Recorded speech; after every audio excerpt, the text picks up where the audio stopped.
করছে ভিস্তাডোম রুটের চিন্তা ভাবনা করছে রেল দপ্তর। পাশাপাশি লাটাগুড়ি রুটে ট্যুরিস্ট স্পেশাল ট্রেন চালানোর দাবি করেছেন Lataguri resort owners welfare association. 2021 সালের 28 আগস্ট থেকে প্রথম এই ট্রেন যাত্রা শুরু করে আলিপুরদুয়ার রেলওয়ে ডিভিশনের প্রথম ট্যুরিস্ট স্পেশাল ভিস্তাডোম ট্রেনটি। নিউ জলপাইগুড়ি থেকে আলিপুরদুয়ার জংশন পর্যন্ত প্রথমে সপ্তাহে 3 দিন এই ট্রেন চলত। পরে এই ট্রেন সপ্তাহে 7 দিনই চালানোর সিদ্ধান্ত নেয় রেল। মহানন্দা, চাপড়ামারি, বক্সার, জলদাপাড়া বনাঞ্চলের মধ্য দিয়ে চলা এই পর্যটক স্পেশাল ভিস্তাডোম ট্রেন প্রথম ভিড়ে ঠাসা থাকত। মূলত এই ট্রেনের দুই দিক সাদা কাচের ভেতর থেকে ভিস্তাডোম কোচে চড়ছেন পর্যটকরা। ট্রেনের ভেতর থেকে চা বাগান এবং বনাঞ্চলের বুক চিরে যাওয়া এক অনাবিল আনন্দ দিত পর্যটকদের। কিন্তু এখন আর সেভাবে যাত্রী উঠছে না এই ট্রেনে, আর সেই কারণে এই ট্রেনের রুট বদলের চিন্তা ভাবনা করছে রেল। আলিপুরদুয়ারের রেলওয়ে ডিভিশনের ডিআরএম অমরজিৎ গৌতম বলেন, ভিস্তাডোমে লোক হচ্ছে না, আমাদের ক্ষতি হচ্ছে, তাই আমরা বিকল্প রুটে ট্রেন চালানোর কথা ভাবছি।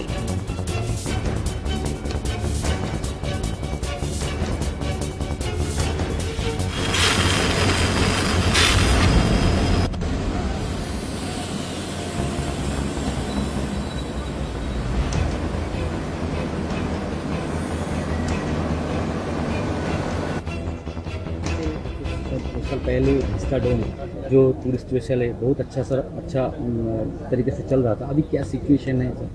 देखिए, अभी बहुत अच्छा उसमें क्लाइंटल नहीं है। रेलवे एक कमर्शियल डिपार्टमेंट भी है, कमर्शियल गवर्नमेंट अंडरटेकिंग है। यदि कोई लॉस मेकिंग हमारी ट्रेन होगी, एंटिटी होगी, तो हम कोशिश करेंगे कि उसको सही रूट पे लगाएं, जिससे वहाँ के यात्रियों को भी फायदा हो और रेलवे की भी अर्निंग बढ़े। कोशिश हम कर रहे हैं कि उसको हम किसी और रूट पे भी डाइवर्ट करें। लाटागुड़ी में बहुत दिन से डिमांड है और टूरिज्म प्लेस भी है लाटागुड़ी मालवा, तो लाटागुड़ी या चंगड़ाबांधा ये 2-3 रूट्स हमारे पास है, उनका हम एग्जामिनेशन कर रहे हैं और जो बेस्ट सूट करेगा यात्रियों के लिए भी, उस पर हम इसको डाइवर्ट करेंगे। Thank you sir.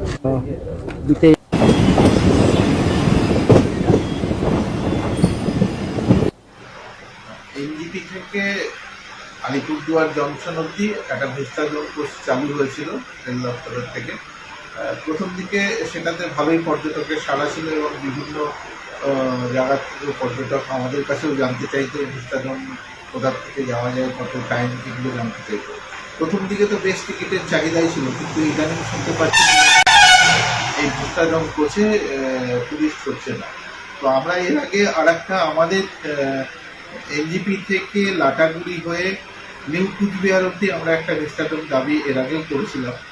তো ওদিকে যদি প্যাসেঞ্জার না হয়, তাহলে এটা রুট কিছু যদি পরিবর্তন করতে পারে, আমার মনে হয় জঙ্গল এবং ঐতিহাসিক ডেস্টিনেশন, যেরকম আমাদের গরুমারা জঙ্গল নির্মাল হয়ে লাটাগুড়ি থেকে এটাকে কুচবিহার অবধি যদি নিয়ে যাওয়া যায়, কুচবিহারের ঐতিহাসিক স্থান, কুচবিহার রাজবাড়ি, মদনমোহন মন্দির, পর্যটকরা যাতে এগুলো দেখে আবার ওই ট্রেনেই ব্যাক করতে পারে, সেভাবে যদি একটা প্ল্যানিং করে ভিস্তাডোমকে এই রুটে চালায়, আমার মনে হয় সেটা ফ্রুটফুল হবে এবং পর্যটকদের কাছে এটা আকর্ষিত হয়ে থাকবে।